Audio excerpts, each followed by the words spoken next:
Il était une fois, dans un royaume lointain, un jeune berger appelé Daoud. Daoud était un garçon courageux et très fort, même s'il n'était pas grand. Il aimait jouer de la musique pour ses moutons et prenait soin d'eux tous les jours. Mais Daoud avait aussi une grande foi en Dieu, et il savait que même les petits pouvaient faire de grandes choses. Un jour, le roi du pays, Saül et son armée, étaient en guerre contre un groupe d'hommes appelés les Philistins. Dans l'armée des Philistins, il y avait un géant effrayant nommé Goliath. Il était grand comme une montagne, fort comme un lion, et personne n'osait l'affronter. Tous les soldats avaient de peur de Goliath, car il criait tous les jours en disant « Qui osera m'affronter ? Si vous gagnez, nous serons vos serviteurs, mais si je gagne, vous serez les nôtres. » Les soldats d'Israël tremblèrent de peur. Mais Daoud, qui était venu apporter de la nourriture à ses frères dans l'armée, entendit les paroles du géant. Il se tourna vers le roi Saül et dit « Je vais affronter ce géant. Dieu me protégera. » Le roi Saül regarda Daoud avec surprise, car il était si jeune et petit. Mais Daoud était plein de courage. Daoud prit son bâton de berger, choisit 5 petits cailloux bien lisses et les mit dans sa poche. Puis il prit sa fronde, une sorte de lance-pierre, et se dirigea vers Goliath. Le géant se moqua de Daoud et dit « Tu viens me combattre avec des bâtons et des pierres ? Je suis un guerrier et toi, tu es juste un enfant. » Mais Daoud, plein de confiance en Dieu, répondit « Tu viens à moi avec une épée et une lance, mais moi, je viens à toi au nom de Dieu. Il te livrera entre mes mains aujourd'hui. » Daoud prit un caillou, le mit dans sa fronde et le lança avec toute sa force. Le caillou vola dans les airs et frappa Goliath en plein front. Le géant vacilla et tomba lourdement au sol, complètement vaincu. Les soldats philistins prirent peur et s'enfuirent en voyant leur champion à terre. Le roi Saül et tous les soldats d'Israël furent stupéfaits, mais très heureux. Ils coururent vers Daoud, le félicitèrent et le remercièrent pour son courage et sa foi. Ce jour-là, Daoud montra à tout le monde qu'on n'a pas besoin d'être grand pour être un héros. Et la morale de cette histoire, les enfants, c'est que peu importe notre taille ou notre âge, avec du courage et une grande foi, on peut surmonter n'importe quel obstacle. Il faut croire en soi et ne jamais avoir peur de faire ce qui est juste. Il était une fois un grand roi nommé Sulayman. Le prophète Sulayman n'était pas un roi ordinaire. Il pouvait parler aux animaux et comprendre leur langage. Sulayman aimait beaucoup les animaux et passait du temps avec eux tous les jours. Un jour, Sulayman se trouvait dans son palais magnifique, entouré de toutes sortes d'animaux. Il y avait des lions, des oiseaux et même des petits écureuils. Tous les animaux écoutaient Sulayman avec beaucoup d'attention. Mais ce jour-là, Sulayman remarqua qu'un petit oiseau manquait. C'était Hudhud, l'oiseau messager de Sulayman.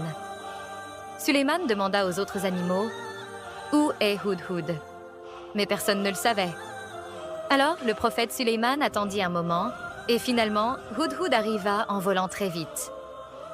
Hudhud s'approcha de Sulayman et lui dit « Oh, roi Sulayman, j'ai vu quelque chose d'étonnant. Je suis allé dans un pays très lointain, un pays qui s'appelle Saba. » Sulayman écouta attentivement pendant que Hudhud lui racontait son voyage. Dans le pays de Saba, il y a une reine très sage et très belle. Elle s'appelle la reine de Saba, et elle vit dans un grand palais tout doré, entouré de jardins magnifiques et de rivières qui coulent partout. C'est un pays très beau. Le prophète Sulayman était très intéressé. « Hudhud, dis-moi encore plus sur ce pays de Saba, » demanda-t-il. Hudhud poursuivit en disant « Mais, roi Sulayman, la reine de Saba et son peuple ne connaissent pas Dieu comme nous. Ils adorent le soleil. J'ai pensé qu'il serait bien de leur montrer la voie vers notre Dieu. » Le prophète Sulayman réfléchit un instant, puis dit « Hudhud, je te remercie d'être venu me raconter tout cela. Maintenant, je vais écrire une lettre à la reine de Saba et tu vas la porter jusqu'à elle. » Sulayman écrivit une lettre gentille et respectueuse pour la reine de Saba. Il lui expliquait qu'il souhaitait lui parler de Dieu et l'invitait à venir le rencontrer. Hudhud prit la lettre dans son bec et s'envola très vite jusqu'au pays de Saba. Quand Hudhud arriva au palais de la reine, il déposa la lettre sur son trône.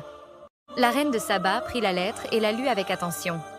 Elle était curieuse de rencontrer Sulayman et de comprendre ce qu'il voulait lui dire. Alors, elle décida de faire un long voyage avec ses conseillers pour aller voir le prophète Sulayman. Après quelques jours, la reine de Saba arriva devant le palais de Sulayman. Elle fut émerveillée par la beauté du palais, fait de marbre blanc et d'or. En entrant, elle rencontra Sulayman qui l'accueillit avec un sourire chaleureux. Ils parlèrent longtemps, et Sulayman lui expliqua l'importance de connaître Dieu, d'aimer et de respecter toutes les créatures. La reine de Saba écouta attentivement tout ce que Sulayman lui disait. Elle comprit alors combien il était sage et combien il aimait toutes les créatures. À la fin de leur rencontre, la reine de Saba remercia Sulayman et retourna dans son pays en emportant toutes ses belles paroles avec elle. Et voilà comment, grâce à un petit oiseau nommé Hudhud, Sulayman et la reine de Saba partagèrent un message d'amour, de respect et de foi. L'histoire du prophète Sulayman et de l'oiseau Hudhud nous montre l'importance de la curiosité et du courage. Hudhud, le petit oiseau, n'a pas eu peur de voyager loin et de partager ce qu'il a appris. Grâce à lui, Sulayman a pu partager un message de paix et de foi avec la reine de Saba. Cela nous enseigne que, même si nous sommes petits, nous pouvons accomplir de grandes choses en étant courageux et en parlant avec gentillesse. Tout comme Hudhud, nous pouvons être curieux et apprendre de nouvelles choses, puis les partager pour faire grandir l'amour et la compréhension autour de nous. Il était une fois, il y a très longtemps, un homme très spécial nommé Moussa. Moussa était un prophète, ce qui signifie qu'il était un messager de Dieu. Dieu lui parlait et lui donnait des missions importantes. Un jour, Dieu a demandé à Moussa d'aider son peuple, qui se trouvait en grand danger. Moussa vivait en Égypte avec son peuple, les Israélites. Ils travaillaient dur et n'étaient pas libres, car ils étaient contrôlés par un homme cruel appelé le Pharaon. Moussa savait que Dieu voulait que son peuple soit libre et heureux. Alors, il est allé voir le Pharaon et lui a demandé de laisser partir les Israélites. Mais le Pharaon a dit non, encore et encore. Après plusieurs événements, le Pharaon a finalement décidé de laisser Moussa et son peuple partir. Les Israélites étaient très contents et se sont préparés pour leur voyage vers un pays où ils pourraient vivre en paix. Moussa et son peuple ont commencé un long voyage à travers le désert. Ils marchaient jour après jour, guidés par Moussa, et Dieu veillait sur eux tout au long du chemin. La nuit, une lumière brillante dans le ciel les guidait et leur montrait où aller. Un jour, alors qu'ils approchèrent de la mer Rouge, les Israélites ont entendu un bruit effrayant. C'était l'armée du Pharaon. Le Pharaon avait changé d'avis et avait décidé de rattraper Moussa et son peuple pour les ramener en Égypte. Les Israélites étaient très effrayés. Ils étaient coincés, devant eux, il y avait la mer et derrière eux, l'armée du Pharaon. Mais Moussa savait que Dieu les protégerait. Alors, il a levé son bâton au-dessus de la mer et tout à coup, un miracle s'est produit. La mer s'est divisée en deux. Oui, c'est vrai. Il y avait maintenant un chemin sec, tout au milieu de l'eau, pour que le peuple puisse passer. Moussa a dit à son peuple de ne pas avoir peur et de traverser la mer sur ce chemin spécial. Les Israélites ont traversé la mer en toute sécurité. Ils marchèrent vite, mais ils n'étaient plus effrayés, car ils savaient que Dieu était avec eux. Une fois qu'ils avaient tous traversé, Moussa a abaissé son bâton et la mer s'est refermée. Le Pharaon et son armée n'ont pas pu les suivre. Les Israélites étaient enfin libres et très reconnaissants envers Moussa et envers Dieu.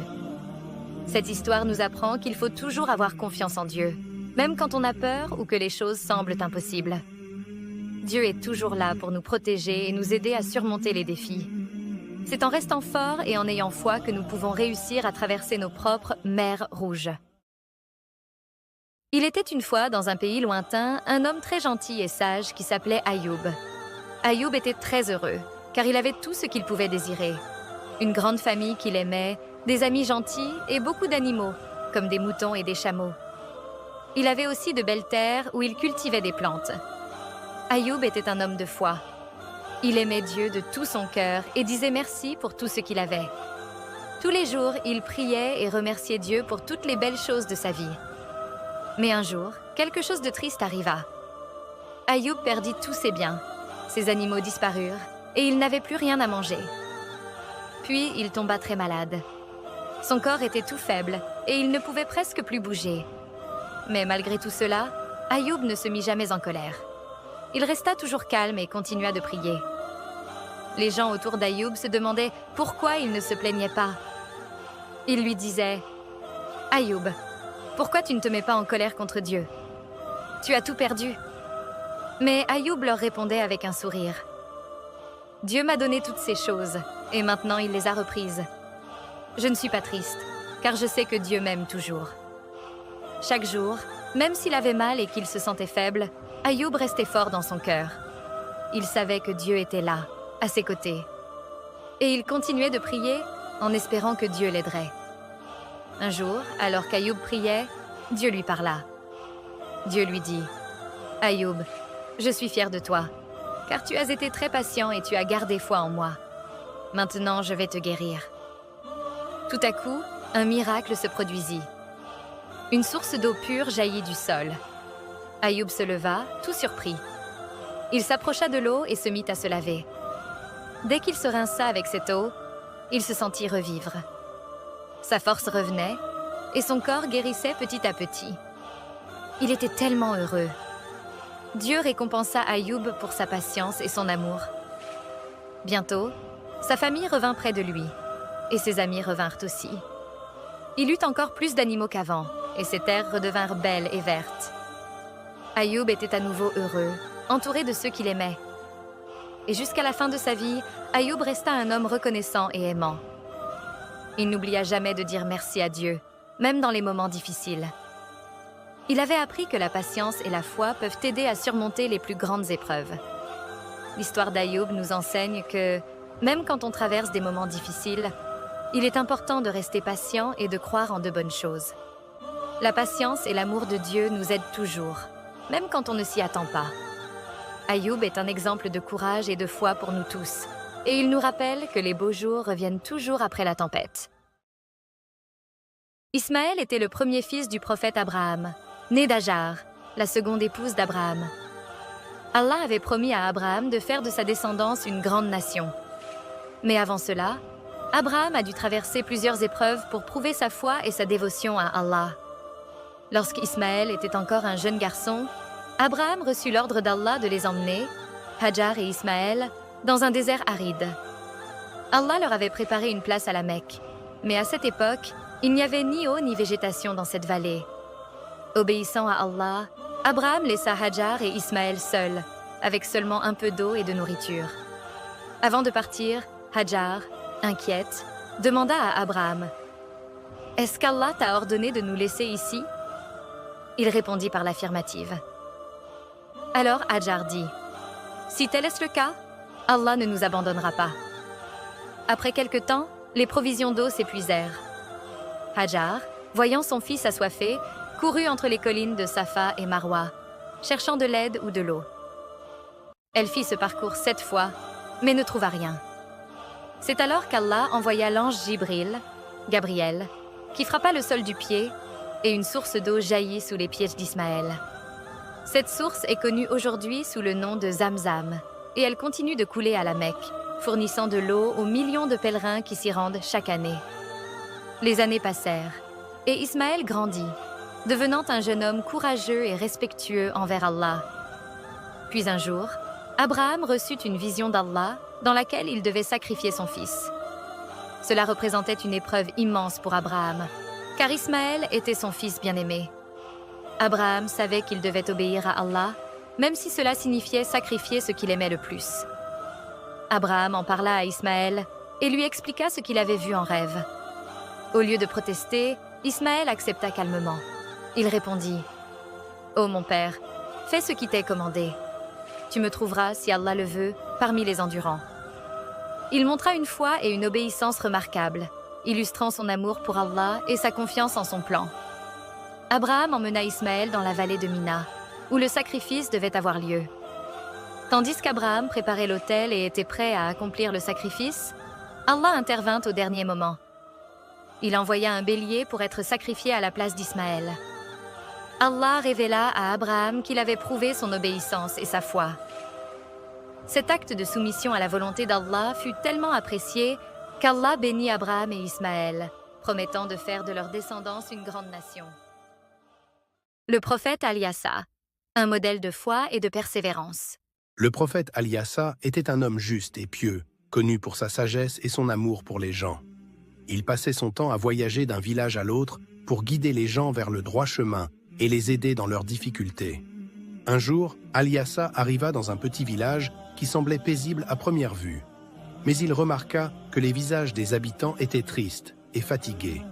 Curieux et soucieux, il s'approcha d'un groupe de villageois rassemblés près de la place du village. « Que se passe-t-il ici » demanda-t-il d'une voix douce. « Pourquoi êtes-vous si inquiet » Un vieil homme, portant une longue barbe blanche et tenant un bâton, s'avança. Il expliqua au prophète Alyassa que leur source d'eau, la seule du village, était devenue amère et imbuvable. « Cette source est notre seule source d'eau, » dit le vieil homme, le regard rempli de désespoir. « Sans elle, nos enfants auront soif, nos animaux mourront et nos champs ne donneront plus de récolte. Nous avons tout essayé, mais rien n'y fait. L'eau reste amère et nous ne savons plus quoi faire. » Alyassa écouta attentivement les paroles du vieil homme et sentit la détresse des villageois. Alors, avec confiance en Allah, il leur dit « Apportez-moi un bol de sel. » Les villageois échangèrent des regards surpris. Pourquoi demanderaient-ils du sel pour purifier de l'eau amère? Mais malgré leur surprise, ils obéirent et apportèrent un bol de sel à Alyassa. Le prophète prit le bol de sel et se dirigea vers la source d'eau.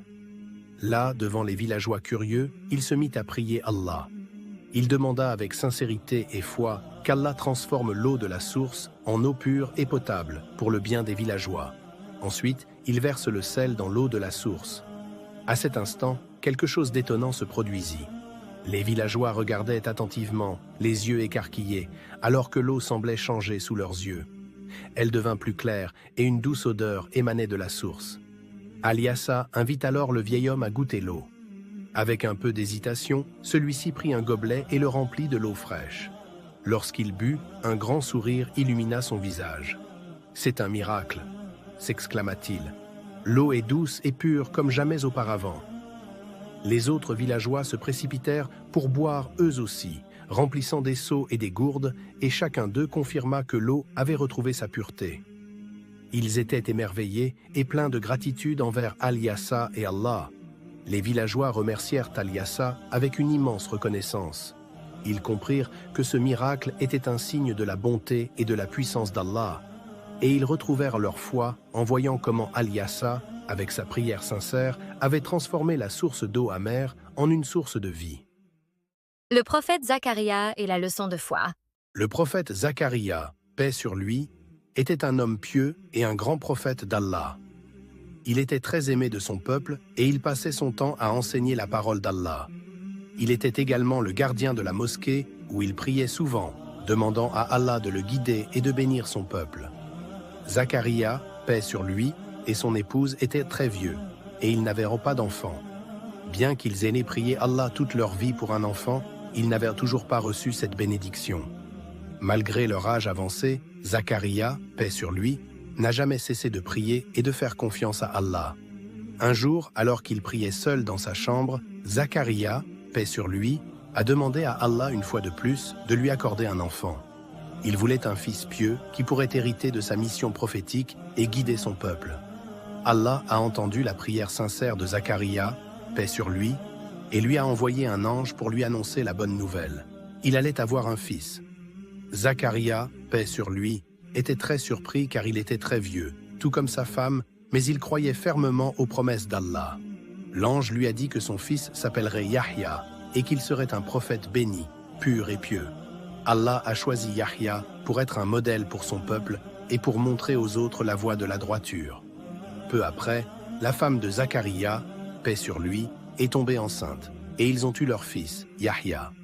Le prophète Zacharia, paix sur lui, et son épouse étaient remplis de bonheur et de gratitude envers Allah. Ils ont élevé Yahya avec amour et soin, et Yahya est devenu un prophète bien-aimé, connu pour sa bonté et sa foi profonde. Cette histoire montre qu'il ne faut jamais perdre espoir en la miséricorde d'Allah. Même si les choses semblent impossibles, Allah est capable de réaliser tous les miracles. De plus, elle nous apprend l'importance de prier avec foi et patience, car Allah écoute toujours les prières sincères. C'est une belle leçon pour les enfants sur la confiance en Allah et l'importance de la prière, peu importe les difficultés. Le prophète Yunus et la baleine. Il était une fois, dans une ancienne ville appelée Ninive, un prophète nommé Younous, choisi par Allah pour guider son peuple. Les habitants de Ninive s'étaient égarés dans leurs croyances et leur comportement. Malgré les efforts de Younous pour les inviter à adorer un Dieu unique et à vivre dans la justice, ils refusaient de l'écouter. Découragé par leur rejet, Younous décida de quitter la ville sans attendre la permission d'Allah. Il se rendit à la mer et monta à bord d'un bateau, espérant trouver la paix ailleurs. Cependant, alors que le bateau s'éloignait des côtes, une tempête violente éclata. Les vagues déferlaient avec une telle force que le bateau menaçait de chavirer. Les marins, craignant pour leur vie, décidèrent de tirer au sort pour savoir qui devait être jeté par-dessus bord afin d'apaiser les eaux. Quand le nom de Younous fut tiré, il comprit que cette épreuve venait d'Allah. Il se résigna à son sort et fut jeté dans les flots déchaînés. À ce moment-là, une baleine immense, commandée par Allah, l'engloutit. Younous se retrouva dans l'obscurité totale, prisonnier dans le ventre de la baleine. C'est là, seul et désespéré, qu'il réalisa son erreur. Il s'était éloigné de sa mission sans attendre la permission d'Allah. Alors, Younous se tourna vers Allah avec une prière sincère, exprimant son repentir. « Il n'y a de divinité que toi, gloire à toi. J'ai été vraiment injuste. » Malgré l'épaisse obscurité et son isolement, Younous ne perdit pas espoir. Il continua de prier et sa repentance sincère atteignit le Créateur. Allah, dans sa miséricorde infinie, accepta le repentir de Younous et ordonna à la baleine de le libérer.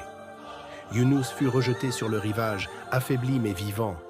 Il retrouva la force grâce à des plantes qu'Allah fit pousser autour de lui, qui le nourrirent et le protégèrent du soleil. Une fois rétabli, il comprit qu'il devait retourner à Ninive pour poursuivre sa mission.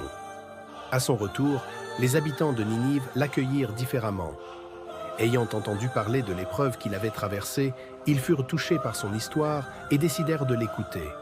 Grâce à Younous, ils se repentirent sincèrement et Allah pardonna à tout le peuple de Ninive, épargnant la ville du châtiment qu'elle méritait. Younous, rempli de joie et de gratitude, remercia Allah pour cette nouvelle chance de guider son peuple et de leur offrir le message de paix et de foi.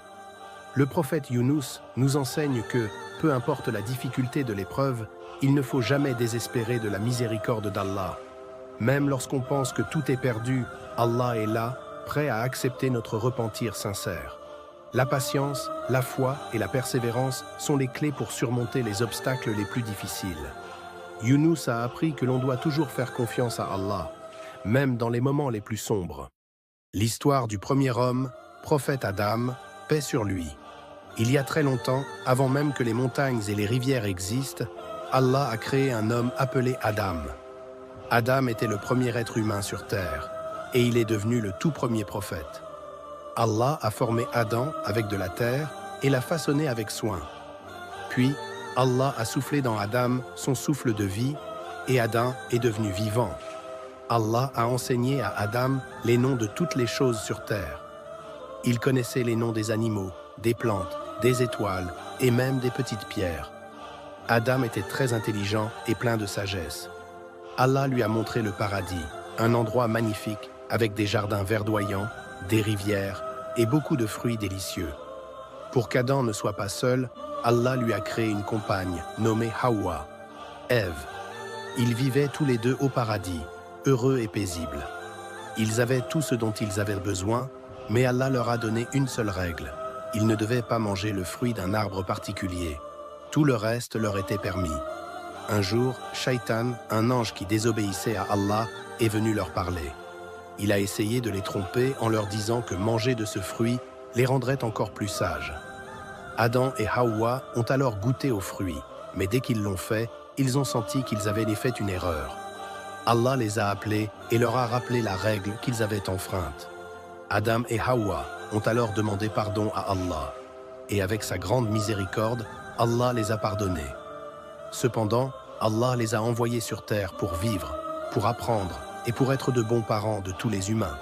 Adam et Hawa ont eu des enfants, et ces enfants sont devenus les premiers habitants de la terre. Adam leur a appris ce qu'Allah lui avait enseigné, et il leur a parlé de l'importance d'être honnête, bon et obéissant à Allah. À travers cette histoire, on apprend que même si on fait des erreurs, il est toujours possible de demander pardon et de s'améliorer. Adam, paix sur lui, nous a montré que nous devons être responsables de nos actions et toujours rester fidèles à Allah. Les prophètes Habil et Qabil. Il était une fois, il y a très longtemps, deux frères qui vivaient avec leur famille dans un monde encore tout jeune. Ces deux frères s'appelaient Habil et Qabil. Ils étaient les fils d'Adam, le premier homme créé par Allah, et de sa femme Hawa. Adam et Hawa leur apprenaient à bien vivre, à adorer Allah et à respecter ce qu'il leur avait donné, la terre, les animaux et leur famille. Habil et Qabil avaient chacun des responsabilités. Habil, le plus jeune, s'occupait des animaux. Il prenait soin des moutons et des chèvres et veillait à ce qu'ils aient de l'eau et de la nourriture. Qabil, lui, cultivait la terre. Il semait des graines, récoltait les fruits et les légumes et aidait à nourrir la famille. Un jour, Adam leur expliqua qu'Allah voulait les mettre à l'épreuve pour voir qui parmi eux avait le cœur le plus pur. Il leur demanda de faire une offrande à Allah, c'est-à-dire de lui offrir une chose précieuse pour montrer leur gratitude et leur foi. Habil choisit avec soin le plus beau mouton de son troupeau. C'était un animal en parfaite santé, avec une belle laine douce. Habil aimait beaucoup ce mouton, mais il savait qu'offrir ce qu'il avait de mieux était une preuve de sincérité envers Allah. Qabil, de son côté, n'avait pas la même intention. Il prit des fruits et des légumes abîmés, ceux qu'il ne voulait plus manger. Il les mit dans son offrande sans vraiment réfléchir. Il pensait que ce n'était pas si important. Ils déposèrent leurs offrandes et attendirent qu'Allah leur montre un signe. Peu après, un feu descendit du ciel et consuma l'offrande de Habil, prouvant qu'elle avait été acceptée. Celle de Qabil, en revanche, resta intacte. C'était un message clair. Allah n'accepte que ce qui est offert avec sincérité et pureté du cœur. Qabil, en voyant cela, fut envahi par la jalousie. Il ne comprenait pas pourquoi l'offrande de son frère avait été acceptée et pas la sienne. Au lieu de réfléchir à ses propres erreurs, il se mit en colère contre Habil. La jalousie de Qabil devint si grande qu'il commença à nourrir de mauvaises pensées envers son frère. Un jour, il dit à Habil, « Je vais te tuer. » Mais Habil, calme et sage, lui répondit, « Si tu lèves la main contre moi pour me tuer, je ne me défendrai pas. J'ai peur d'Allah, le Seigneur de l'univers. Il jugera entre nous. » Habil essaya de raisonner son frère. Il lui rappela qu'Allah ne récompense pas les injustes et que leur vie sur terre devait être guidée par la bonté et l'obéissance à Allah. Malheureusement, Qabil ne voulut rien entendre. Poussé par sa colère et sa jalousie, il fit quelque chose de terrible. Il tua son frère Habil. Ce fut le premier meurtre de l'histoire de l'humanité. Mais aussitôt après, Qabil ressentit un profond regret. Il ne savait pas quoi faire du corps de son frère. Allah, dans sa miséricorde, lui envoya un signe. Un corbeau apparut et commença à creuser la terre pour y enterrer un autre oiseau mort. Qabil comprit alors qu'il devait faire de même. Il enterra son frère et dit « Malheur à moi. Je suis même incapable d'agir comme ce corbeau. » Cette histoire montre l'importance d'avoir un cœur pur et sincère. Elle nous apprend aussi que la jalousie et la colère peuvent dur mener à de terribles erreurs. Dans le Coran, Allah nous rappelle que la vie est précieuse et qu'il est de notre devoir de respecter les autres. C'est ainsi que l'histoire de Habil et Qabil reste une leçon pour l'humanité, nous appelant à être justes et à vivre en paix les uns avec les autres.